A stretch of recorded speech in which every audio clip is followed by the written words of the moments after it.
শ্রাবণীর শেষ লগ্নে শৈবতীর্থ তারকেশ্বরে এলেন বাৎসল্য মূর্তি পরম পূজ্যা সাধবী ঋতম্ভরা দিদির মাঝি। গতকালই শেষ হয়েছে শ্রাবণের চতুর্থ সোমবার, সামনে রয়েছে আর মাত্র একটি সোমবার। তারই মাঝি আজ তারকেশ্বরে এসে পৌঁছালেন পরম পূজ্যা সাধবী ঋতম্ভরা দিদি মাঝি। এদিন সকালে প্রথমে তিনি পৌঁছে যান বাবা তারকনাথের মন্দিরে। সেখানে বাবার দর্শন এবং পূজা অর্চনা করেন তিনি। এ সময় উপস্থিত ছিলেন তারকেশ্বরের বিধায়ক সন্তু পান। পুজো শেষে তিনি পৌঁছান তারকেশ্বরের বাউনার পাড়ে অবস্থিত শ্রাবণী মেলা সংস্কৃতি মঞ্চে। সেখানে আয়োজিত বিশেষ অনুষ্ঠানে অংশ নেন সাধবী ঋতম্ভরা দিদি মাঝি। অনুষ্ঠানে উপস্থিত কয়েক হাজার সনাতনী মানুষের মধ্যে গুরুমন্ত্র দীক্ষা প্রদান করেন তিনি। এরপর উপস্থিত ভক্তদের উদ্দেশ্যে রাখেন ধর্মীয় প্রবচন। তাকে সামনে দেখতে এবং তার বক্তব্য শুনতে সকাল থেকে সংস্কৃতি মঞ্চে ভিড় জমান বহু মানুষ। অনুষ্ঠান শেষে উপস্থিত সকলের জন্য আয়োজন করা হয় ভোগ প্রসাদের। দুপুরে ভোগ গ্রহণ করেন কয়েক হাজার সনাতনী মানুষ। শ্রাবণের শেষ লগ্নে তারকেশ্বরের সাধবী ঋতম্ভরা দিদি মাঝিকে ঘিরে এই আয়োজনকে কেন্দ্র করে তৈরি হয় বিশেষ আবহ। এদিন সাংবাদিকদের মুখোমুখি হয়ে কি বার্তা দিলেন সাধবী ঋতম্ভরা দিদি মাঝি, আর এই অনুষ্ঠান প্রসঙ্গে কি বললেন তারকেশ্বরের বিধায়ক সন্তু পান, চলুন শুনে নেওয়া যাক তাদের বক্তব্য। श्रावणी मेले में पहली बार ऐसा हुआ कि रास्ते में पानी की व्यवस्था, शौचालय की व्यवस्था, विश्राम की व्यवस्था, ये तभी होता है जब संवेदनशील लोगों के हाथ में व्यवस्था आती है। तो जो सत्ता परिवर्तन हुआ है, बंगाल की पूरी जनता ने स्वयं का तारणहार बनना स्वीकार किया है। अन्याय जब सीमा पार कर जाता है तो हिरण्यकश्यप के घर में ही प्रहलाद का प्रादुर्भाव हो जाता है।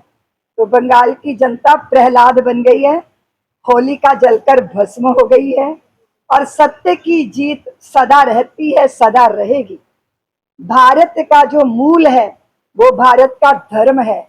सनातन में निमज्जित होता है जब चित्त, तो हम चींटी से लेके ब्रह्मा तक एक ही सत्ता का दर्शन करते हैं, सबके साथ न्याय करने का प्रयत्न करते हैं।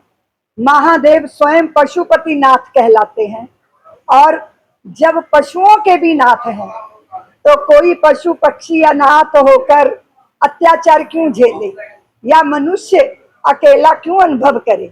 इसलिए परम सत्ता के साथ जुड़कर ही हम सनाथ होते हैं। मैं पश्चिम बंगाल की जनता को बधाई देने के साथ साथ एक बात कहना चाहती हूँ, परिवर्तन में समय लगता है, धैर्य रखना बहुत जरूरी है। सरकार जो है राज्य है और जो जनता है वो राष्ट्र है। राज्य और राष्ट्र जब दोनों मिल जाते हैं तो नक्शा बदल जाता है, तस्वीर बदल जाती है। इसीलिए जनता जनार्दन ने बहुत बड़ी भूमिका निभाई है, लेकिन अभी बहुत कार्य शेष हैं।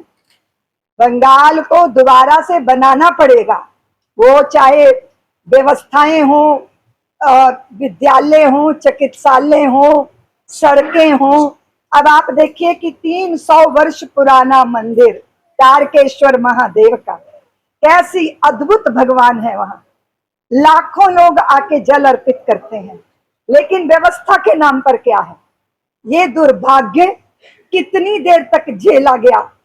अब जनता ने निश्चय किया कि हमारे मंदिरों का, हमारे प्राचीन स्थानों का जीर्णोद्धार हो, व्यवस्थाएं अच्छी हो, उसके लिए सबको ही साथ देना होगा। मैं तो जनता से निवेदन करूंगी कि अगली बार जब आप भोले बाबा को जल चढ़ाने आओ ना, तो कम से कम जो कलश है वो प्लास्टिक का लेके मत आना। क्यों? क्योंकि जब महादेव के चरणों में हम अपनी श्रद्धा अर्पित करते हैं तो हमारी जिम्मेदारी बनती है कि हमारे द्वारा छोड़ा गया कोई भी कचरा वहां नहीं होना चाहिए। जैसे हम माँ की गोद में खेलते हैं, पर माँ की गोद में छोटा बच्चा मलमूत्र का त्याग करे तो ये समझ में आता है कि वो अबोध है। लेकिन समझदार बच्चा अगर अपनी माँ की गोद में मलमूत्र का त्याग करेगा तो ये समझ आता है कि इसकी बुद्धि खराब है, इसका इलाज कराना चाहिए। तो धार्मिक जगत के लोगों की जिम्मेदारी बनती है। सनातनियों में निवेदन करना चाहती हूँ, हम सनातनी पंचभूतों की पूजा का हमें भगवान ने, शंकराचार्य भगवान ने, वेदों ने, उपनिषदों ने और हमारे बल्लवाचारी, रामानुजाचारी, रामानंदाचारी, जितने भी हमारे आराध्य हमारे आचार्य हुए हैं, उन्होंने पंचदेवों की पूजा का हमें प्रावधान दिया है। पंच देवों की पूजा क्या? जो अग्नि के देवता हैं, जो पृथ्वी के देवता हैं, जो आकाश के देवता हैं, जो हरितिमा के जल के देवता हैं।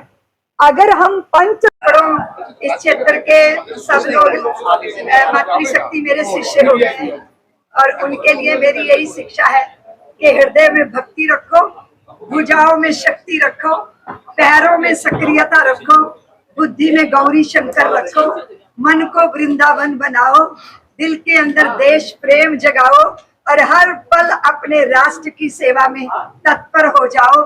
श्री हरि का भजन करो, जग की सेवा करो और स्वयं की खोज करो। ধন্যবাদ। একদম শেষ লগ্নে আজ যে প্রধান মুখ্যমন্ত্রী যে সভামঞ্চ সেখানে এলেন পরম পূজ্য দ্বিতীয় আম্মা সাতী ঋতম্বরা সাতী মহারাজজি। দেখুন, এটা সৌভাগ্যের, আমার কাছে সৌভাগ্যের যে তিনি এই মাটিতে এসেছেন এবং তার যে বাৎসল্য গ্রাম আমার পাশেই তৈরি হচ্ছে, তারকেশ্বরের পাশেই, তিনি সেটাও পরিদর্শন করেছেন এবং তিনি গোটা রাস্তা আমার সঙ্গে তারকেশ্বরের ডেভেলপমেন্ট নিয়ে কথা বলতে বলতে এসেছেন। মন্দিরের কিভাবে উন্নয়ন করা যায়, কিভাবে সেই সময় রাম মন্দির তৈরির আগে ওনারা কিভাবে আন্দোলন করেছিলেন, কত ধৈর্য, কতটা সহ্য রাখলে ভালো কাজ হয়। তো ওনার কথা আমি শুনেছি এবং ওনার প্রবচনও শুনেছি।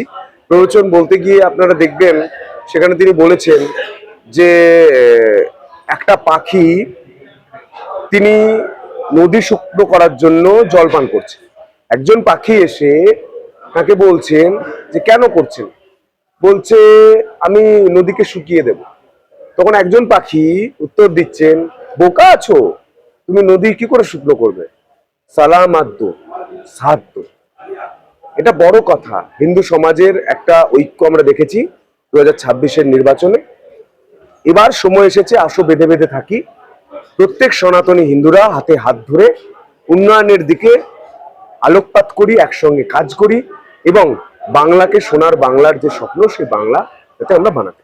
এবং তিনি মঞ্চে তিনি উপস্থিত ছিলেন এবং আমার তরফ থেকে আমি রাখি দিয়ে দিলাম। আপনারা ছবি পেয়েছেন, আমি রাখি তুলে দিলাম, কারণ আমরা জানি 25 বছর ধরে, এই বছর 25 বছর সম্পূর্ণ হলো, 25 বছর ধরে তার সংগঠন, আমার ভাইয়েরা, আমার বোনেরা, আমার দাদারা যারা বর্ডারে রয়েছেন, যারা বাড়ি আসতে পারেন না, যারা রাখি বাঁধতে বাড়ি আসতে পারেন না, তাদের হাতে রাখি পৌঁছে দেন তিনি এবং রাখি বাঁধেন। 25 বছর ধরে প্রধানমন্ত্রীর হাতেও তিনি রাখি মেরেছেন। তাই ওনার হাতে আমি রাখি তুলে দিলাম এবং বললাম আমার বর্ডারের ভাইদের হাতে হাতে যেন রাখি পৌঁছে যায়। উনি খুব আপ্লুত হয়েছেন। উনি কথা বলতে গিয়ে বলেছেন যে জেনজি, আমি দেখেছিলাম দিল্লিতে একটি আন্দোলনের আকারে তারা বসেছিলেন, তাদের মুখের ভাষা, তাদের বডি ল্যাঙ্গুয়েজ। আজ তারকেশ্বরে এসে জেনজি বলা যায় তোমায়, খুব বয়সে ছোট, তো তোমায় দেখলাম, আমার জেনজি সম্পর্কে পরিভাষা পাল্টে গেল। আমিও সব জায়গায় গিয়ে বলি, জেনজি শুধু মোবাইল স্ক্রল করে না, জেনজি চিপ থেকে সিপ তাক, মানে চিপ থেকে জাহাজ পর্যন্ত সবকিছু এই ভারতে বানানোর জন্য তৈরি আছে। মেক ইন ইন্ডিয়ার কথা প্রধানমন্ত্রীজি বলেন, আমরা এই বাংলাতেও বলছি। জেনজি অর্থাৎ তরুণ প্রজন্মের শক্তি। একটি হচ্ছে গঙ্গা মাটির মতো, আপনি সেই গঙ্গা মাটিতে দেবী দুর্গা তৈরি করবেন, কার্তিক তৈরি করবেন, গণেশ তৈরি করবেন, না অসুর তৈরি করবেন, আপনার উপর নির্ভর করছে। আসুন, তরুণ প্রজন্মকে আহ্বান আজকে উনি করে গেলেন যে আমরা হিন্দুত্ব, আমরা আমাদের পশ্চিমবঙ্গ, আমাদের ভারত মাতার জন্য আমরা প্রত্যেকে একসঙ্গে হাতে হাত ধরে কাজ করি। বলছি দাদা,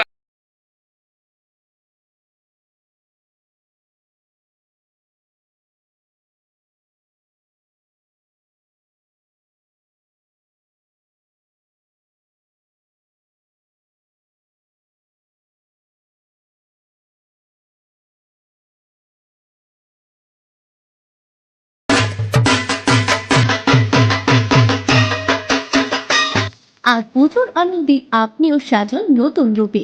আপনার এবং আপনার পুরো পরিবারের উৎসবের কেনাকাটার একমাত্র বিশ্বস্ত ঠিকানা নিউ বুই টেক্সটাইল। এখানে একই ছাদের নিচে পাবে মহিলাদের জন্য সর্বাধুনিক শাড়ির বিশাল সম্ভার, সিল্ক, তাঁত, বেনারসি, বালুচরি, স্বর্ণচরি এবং আরও অনেক আকর্ষণীয় কালেকশন। পুরুষদের জন্য stylish shirt, T shirt, Punjabi, pant, jeans সহ আধুনিক পোশাকের সমাহার। শিশুদের জন্য রয়েছে মন গড়া fashionable dress, frock, shirt, pant ও উৎসবের বিশেষ কালেকশন। আকর্ষণীয় দামে উন্নত মানের নিশ্চয়তা এবং নতুন নতুন ডিজাইনের বিপুল সংগ্রহ, সবই এক ছাদের নিচে। এবারে দুর্গাপূজায় কেনাকাটা হোক পরিবারের সবার জন্য একসঙ্গে একই জায়গায়। আজই চলে আসুন নিউ গুই টেক্সটাইলে। নিউ গুই টেক্সটাইল, শাড়ির রূপকথা, পরিবারের সবার পছন্দের বিশ্বস্ত ঠিকানা। নিউ গুই টেক্সটাইল পরিবারের পক্ষ থেকে সকলকে জানাই শারদীয়া দুর্গাপুজোর আন্তরিক শুভেচ্ছা ও অভিনন্দন। ঠিকানা Shyambazar Hooghly, pin number 712122, mobile number 7872507406।